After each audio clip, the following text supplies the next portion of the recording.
રોજ સવારે અને સાંજે દેવી કવચ અવશ્ય સાંભળો. દેવી કવચ. ઓમ ચંડિકા દેવીને નમસ્કાર. માર્કંડેયજીએ કહ્યું, હે પિતામહ, જે આ સંસારમાં પરમ ગોપનીય અને મનુષ્યનું બધી રીતે રક્ષણ કરનારું છે અને જેને તમે અત્યાર સુધી બીજા કોઈ સામે પ્રગટ ન કર્યું હોય એવું કોઈ સાધન મને કહી બતાવો. બ્રહ્માજી બોલ્યા, હે બ્રાહ્મણ, એવું સાધન તો એકમાત્ર દેવીનું કવચ જ છે, જે ગોપનીય કરતાં પણ પરમ ગોપનીય, પવિત્ર તથા બધા પ્રાણીઓ ઉપર ઉપકાર કરનારું છે.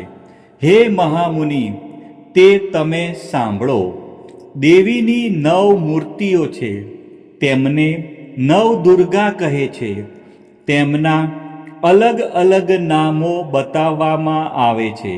પહેલું નામ શૈલપુત્રી છે, બીજું નામ બ્રહ્મચારિણી છે, ત્રીજું ચંદ્રઘંટાના નામે પ્રસિદ્ધ છે, ચોથી મૂર્તિને કુષ્માંડા કહે છે, પાંચમી દુર્ગાનું નામ સ્કંદ માતા છે, છઠ્ઠી દુર્ગાનું નામ કાત્યાયની છે, સાતમું સ્વરૂપ કાલરાત્રિ, આઠમું સ્વરૂપ મહાગૌરી અને નવમી દુર્ગા એટલે સિદ્ધિદાત્રી.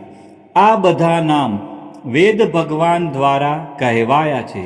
જ્યારે કોઈ મનુષ્ય અગ્નિથી સળગી રહ્યો હોય, યુદ્ધભૂમિમાં શત્રુઓથી ઘેરાઈ ગયો હોય, સંકટમાં ફસાઈ ગયો હોય તેનું, તથા કોઈ ભયથી ડરી ગયો હોય અને દુર્ગાનું શરણ લીધું હોય તેનું ક્યારેય કોઈ અમંગળ થતું નથી.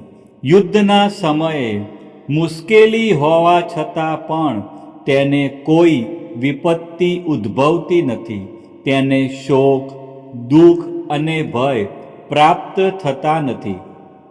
જેમણે દેવીનું ભક્તિપૂર્વક સ્મરણ કર્યું છે તેમનો અભ્યુદય નક્કી છે. હે દેવી, જેઓ તમારું ચિંતન કરે છે તેમનું તમે ચોક્કસ કલ્યાણ કરો છો, રક્ષણ કરો છો. ચામુંડા દેવી પ્રેત ઉપર આરૂઢ થયેલા હોય છે અને વારાહી પાડા પર સવારી કરે છે.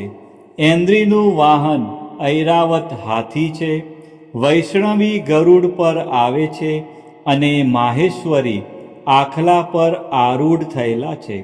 કૌમારીનું વાહન મોર છે, વિષ્ણુ પ્રિય લક્ષ્મી કમળ પર વિરાજમાન છે અને તેમના હાથમાં લાલ કમળ છે. આખલા પર આરૂઢ થયેલ દેવી ઈશ્વરીએ શ્વેત વસ્ત્ર ધારણ કરી રાખ્યા છે. બ્રાહ્મી હંસ પર બેઠેલા છે અને બધા જ આભૂષણો ધારણ કર્યા છે. આ બધી દેવીઓ માતાઓ યોગ શક્તિઓથી સંપન્ન છે, જેઓ અનેકવિધ આભૂષણો પહેરવાથી શોભે છે. તેમણે અનેક રત્નો ધારણ કર્યા છે, ક્રોધથી ભરેલી છે અને ભક્તોનું રક્ષણ કરવા રથમાં બેઠેલી છે.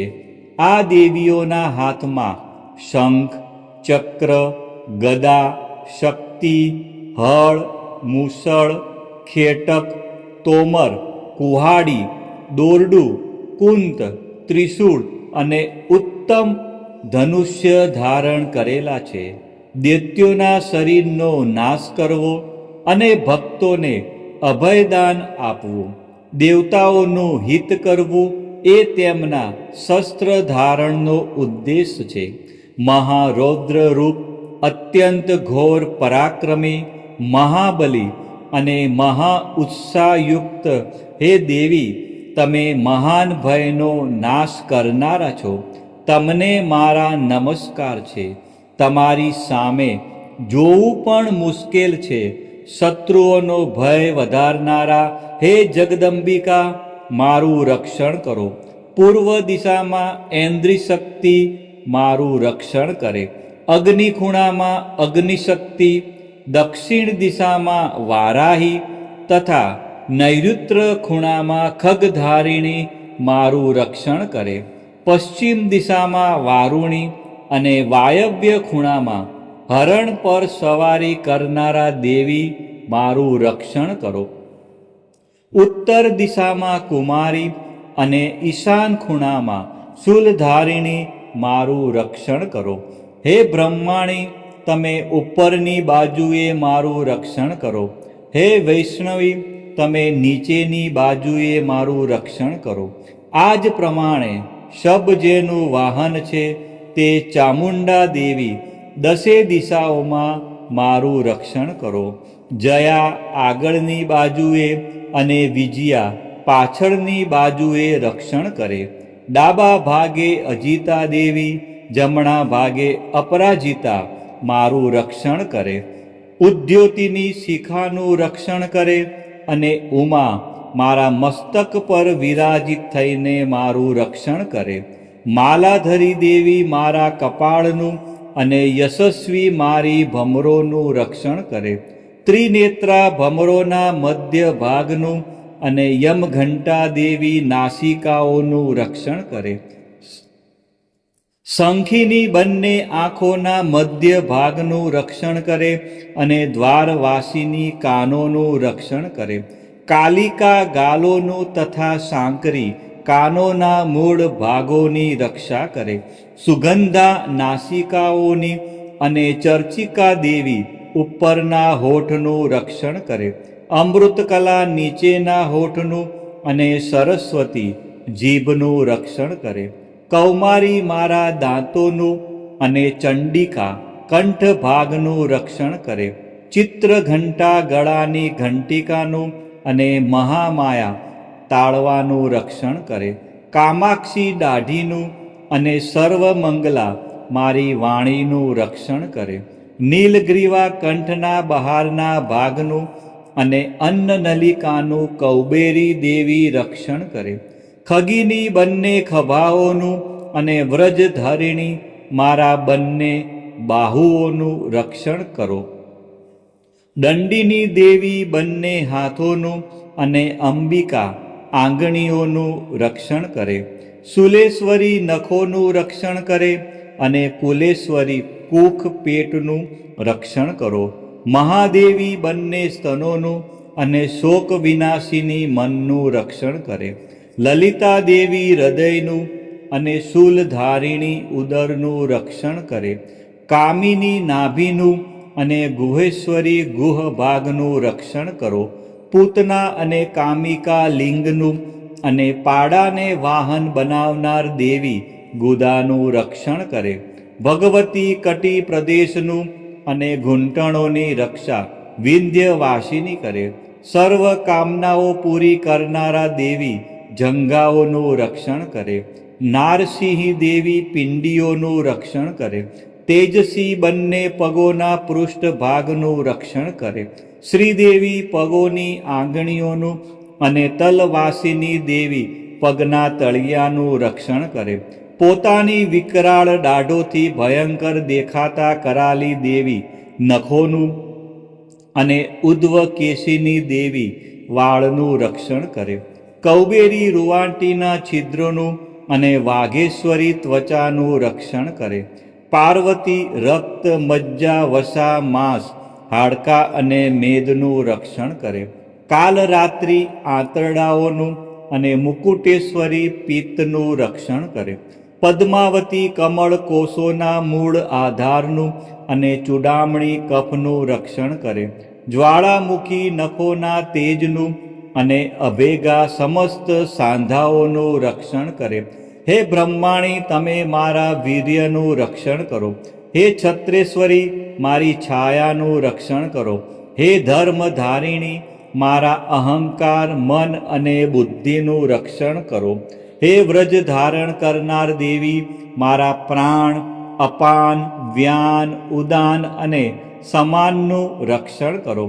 કલ્યાણથી શોભતા હે દેવી, મારા પ્રાણનું રક્ષણ કરો. યોગીની દેવી રસ, રૂપ, ગંધ, શબ્દ અને સ્પર્શનું, અને હે નારાયણી, તમે મારા સત્વ, રજ અને તમોગુણનું રક્ષણ કરો. વારાહી આયુષ્યનું રક્ષણ કરે, વૈષ્ણવી ધર્મનું રક્ષણ કરે, તથા ચક્ર ધારણ કરનારા દેવી યશ અને કીર્તિ, લક્ષ્મી અને ધનનું તેમજ વિદ્યાનું રક્ષણ કરો. હે ઇન્દ્રાણી, તમે ગોત્રનું રક્ષણ કરો. હે ભૈરવી, પત્નીનું રક્ષણ કરો.